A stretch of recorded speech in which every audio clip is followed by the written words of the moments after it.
চট্টগ্রামের পটিয়ায় সন্ত্রাসী হামলায় নিহত হয়েছেন বিদেশ ফেরত মামুন। ভোরে চট্টগ্রাম মেডিকেল কলেজ হাসপাতালে চিকিৎসাধীন অবস্থায় তার মৃত্যু হয়। ঘটনাটি ঘটে 18 সেপ্টেম্বর সন্ধ্যায় উপজেলার দক্ষিণ বুরশি ইউনিয়নের জাঙ্গাপাড়া ঈদগাহ মাঠে। সন্ত্রাসী ফাহিম সেখানে মামুনকে উপর্যুপরি ছুরিকাঘাত করে গুরুতর আহত করেন। পরে স্থানীয়রা তাকে উদ্ধার করে চট্টগ্রাম মেডিকেল কলেজ হাসপাতালে ভর্তি করেন।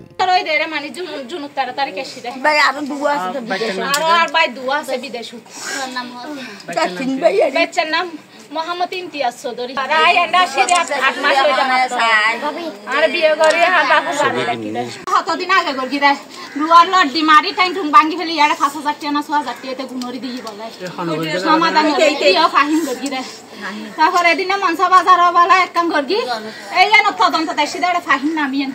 নিহত মামুন মৃত আবুল বশরের ছেলে আর হামলাকারী ফাহিম একই এলাকার মৃত আয়ুব আলী ভুলুর ছেলে। এলাকাবাসীর অভিযোগ, ফাহিম দীর্ঘদিন ধরে সন্ত্রাস, অপহরণ, চাঁদাবাজি ও ছিনতাই সহ নানা অপরাধে জড়িত।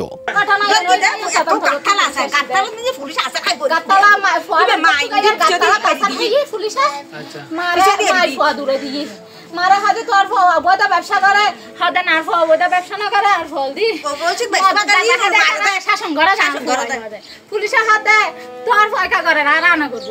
পটিয়া থানার ওসি জানান, হত্যাকাণ্ডের পর থেকে ফাহিম পলাতক। নিহতের মরদেহ ময়না তদন্তের জন্য চট্টগ্রাম মেডিকেল কলেজ হাসপাতালের মর্গে পাঠানো হয়েছে।